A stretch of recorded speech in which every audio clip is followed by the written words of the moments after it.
Hello സുഹൃത്തുക്കളെ, നമസ്കാരം. ഞാൻ മൃദുൽ ഷാ ഗുരുവായൂർ. സുഹൃത്തുക്കളെ, ഞാനൊരു മുന്നേ ഒരു വീഡിയോ നിങ്ങളിലേക്ക് ഈ വീഡിയോ ഷെയർ ചെയ്തിട്ടുണ്ടായിരുന്നു. പക്ഷെ ഞാൻ ഇന്ന് ഫോൺ ഇങ്ങനെ നോക്കുമ്പോൾ ഒരു 2 വർഷം മുന്നേ എടുത്തൊരു വീഡിയോ ആണ്. അപ്പോൾ ഒന്ന് കണ്ടപ്പോൾ ഒരു കൗതുകം തോന്നിയപ്പോൾ ഒന്നുകൂടി നിങ്ങളിലേക്ക് എത്തിക്കാം എന്ന് വിചാരിച്ചു. സ്ഥലം കണ്ട നിങ്ങൾക്ക് എല്ലാവർക്കും അറിയാം. അറിയാത്ത ഒരു ആളും കേരളത്തിൽ ഉണ്ടാവില്ല എന്നാണ് എനിക്ക് തോന്നുന്നത്. നമ്മുടെ ഗുരുവായൂർ ദേവസ്വത്തിൻ്റെ കീഴിലുള്ള പുന്നത്തൂർ ആനക്കോട്ടയാണ്, ആനത്താവളം. ആനത്താവളം നമുക്കറിയാം, ഗുരുവായൂരപ്പന് വഴിപാടായി ലഭിക്കുന്ന ആനകളൊക്കെ പരിപാലിക്കുന്ന കേന്ദ്രമാണ് പുന്നത്തൂർ കോട്ട. അപ്പോൾ ഇതൊരു കൊട്ടാരമാണ്, പഴയൊരു കൊട്ടാരമാണ്, രാജാവിൻ്റെ ഒരു കൊട്ടാരമാണ്, പുന്നത്തൂർ കോട്ടയാണ്, കൊട്ടാരമാണ്. അപ്പോൾ അവിടെ അതിൻ്റെ ഒരു ഫീലൊക്കെ നമുക്ക് അവിടെ സന്ദർശിച്ചവർക്ക് അത് മനസ്സിലായിട്ടുണ്ടാവും. അതിൻ്റെ ഒരു ഫീലൊക്കെ കിട്ടും.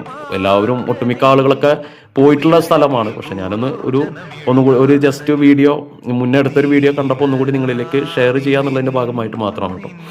അപ്പോൾ നമുക്കറിയാം, ഗുരുവായൂരപ്പന് വഴിപാടായി ലഭിക്കുന്ന ആനകളൊക്കെ പരിപാലിക്കുന്ന കേന്ദ്രമാണ്. കേരളത്തിലെ തന്നെ എനിക്ക് തോന്നുന്നു ഇത്രയും ആനകളെ പരിപാലിച്ച് കൊണ്ടുപോകുന്ന ഒരു കേന്ദ്രം വേറെ ഇല്ല എന്നാണ് എനിക്ക് തോന്നുന്നത്.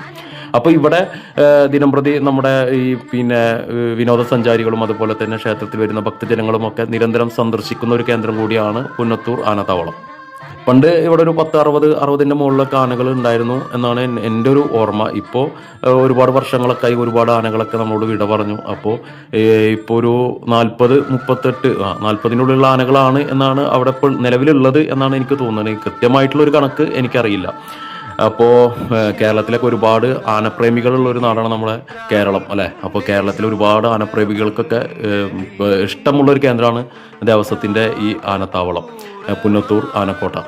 അപ്പോൾ നമുക്കറിയാം, ഗുരുവായൂർ കേശവൻ, അങ്ങനെ ഒരുപാട് അറിയപ്പെട്ടിരുന്ന ഒരുപാട് ആനകളുണ്ട്. ഈ ആനകളൊക്കെ നിന്നിരുന്നൊരു താവളമാണ് ഈ ദേവസ്വത്തിൻ്റെ ആനത്താവളം. ഇപ്പോൾ ഞാൻ ജസ്റ്റ് വീഡിയോ നിങ്ങളിലേക്കൊന്ന്, എല്ലാവർക്കും അറിയുന്നതാണ് എങ്കിൽ പോലും ജസ്റ്റ് ഒരു കൗതുകം കൊണ്ട് ഈ വീഡിയോ വീണ്ടും ഒന്ന് നിങ്ങളിലേക്ക് ഷെയർ ചെയ്യുക എന്നുള്ളൂ. ഇപ്പോൾ അവിടെ നിലവിലുള്ള ആനകളിൽ എന്ന് പറഞ്ഞു കഴിഞ്ഞാൽ ഇപ്പോൾ ദേവസ്വത്തിൻ്റെ ഏഷ്യയിലെ തന്നെ ഏറ്റവും കൂടുതൽ ഭാരം കൂടിയ ആനയാണ് നന്ദൻ. ഗുരുവായൂർ ദേവസ്വത്തിൻ്റെ നന്ദൻ ആനയാണ്.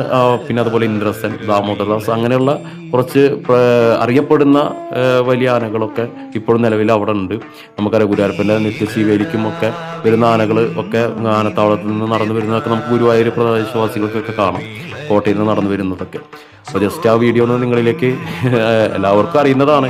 ഇതിപ്പോൾ ഗുരുവായൂർ ദേവസ്വത്തിൻ്റെ പുന്നത്തൂർ കോട്ട അറിയാത്ത ആളുകളൊന്നും ഇല്ല. പക്ഷേ ജസ്റ്റ് നമ്മളൊരു വീഡിയോ നിങ്ങളിലേക്ക് മുന്നേ എടുത്തൊരു വീഡിയോ ആണ്, ഒന്നുകൂടി കണ്ടപ്പോൾ ഒന്നുകൂടി നിങ്ങളിലേക്ക് ഷെയർ ചെയ്യാമെന്ന് വിചാരിച്ചു. ഓക്കെ, അപ്പോൾ എല്ലാവർക്കും വീണ്ടും ഒരു നമസ്കാരം. ഇതുപോലെ ചില ചെറിയ വീഡിയോകളൊക്കെ ആയിട്ട് ഞാൻ നിങ്ങളിലേക്ക് വരും. അപ്പോൾ സപ്പോർട്ട് ചെയ്യുക, ലൈക്ക് ചെയ്യുക, ഷെയർ ചെയ്യുക. ഓക്കെ.